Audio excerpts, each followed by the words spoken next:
جن کے لغوی معنی ایسی نہ دکھائی دینے والی مخلوق ہے جس میں بے شمار غیر معمولی خصوصیات ہوتے ہیں، جو آگ کے شعلوں سے پیدا کی گئی ہے۔ ان جنوں میں بعض مومن اور صالح اور کچھ کافر اور سرکش ہوتے ہیں۔ جنات انسانوں سے رابطہ رکھنے کی صلاحیت رکھتے ہیں۔ ان جنوں میں طاقتور اور بھاری کاموں کو سرانجام دینے کی قوت ہوتی ہے، جنہیں خاص طور پر دیو بھی کہا جاتا ہے۔ ان جناتوں کو اللہ نے انسانوں کے مختلف امور کے لیے مقرر کیا تھا، جن پر سرکش قوموں پر عذاب بن کے نازل ہونا، جنگوں میں مومنین کی مدد کرنا اور پیغمبروں کے تابع ہونے کی مثال ملتی ہے۔ اللہ نے جناتوں کو اپنے برگزیدہ نبی حضرت سلیمان علیہ السلام کا تابع اور فرما بردار بنایا تھا۔ دراصل جناتوں کو اللہ نے حضرت داؤد علیہ السلام کے لیے تابع تب کیا جب بنی اسرائیل پر داؤد علیہ السلام نے حکومت کی۔ اس زمانے میں پہاڑوں میں بسنے والے دیو ہیکل جنات اتر کر انسانی بستیوں میں آنا شروع ہوئے۔ حضرت داؤد علیہ السلام نے یہ دعا کی تھی کہ ان کے بیٹے پر بھی اللہ اسی طرح رحم فرمائے جیسے ان پر کیا تھا۔ لہٰذا آپ کے سچے جانشین حضرت سلیمان علیہ السلام کو اللہ نے عظیم بادشاہت اور حکومت عطا کی۔ آپ کی حکومت نہ صرف انسانوں، جانوروں بلکہ جن اور شیاطین پر بھی تھی۔ یہ جنات آپ کے نوکر بن کر رہتے تھے اور آپ کے حکم کو مانتے تھے۔ آپ کے حکم پر بڑی بڑی عمارتیں بناتے تھے۔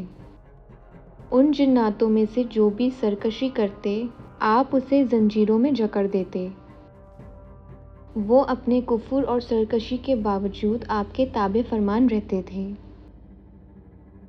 سلیمان علیہ السلام کو پگھلے ہوئے تانبے کا ایک عظیم چشمہ بھی عطا کیا گیا تھا، جن میں جنات بڑی بڑی دیگیں اور برتن اور بحری جہاز تیار کیا کرتے تھے۔ ان بحری بیڑوں کو آپ تجارتی کاموں کے لیے مغرب کی طرف روانہ کرتے تھے۔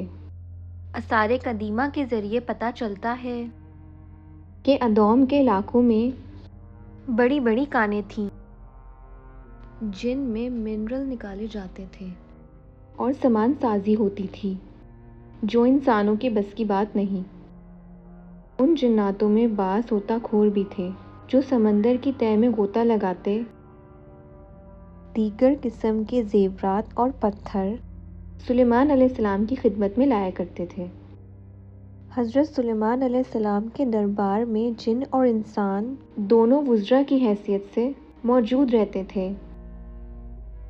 ان وزیروں میں طاقتور جن بھی تھے اور سائنس اور مقدس صحیفوں کا علم رکھنے والے عالم بھی، جن میں ایک مشہور نام آصف برکھیا کا ہے، جنہوں نے پلک جھپکتے ہی ملکہ سبا بلقیس کا تخت آپ کی خدمت میں لا کر پیش کر دیا تھا۔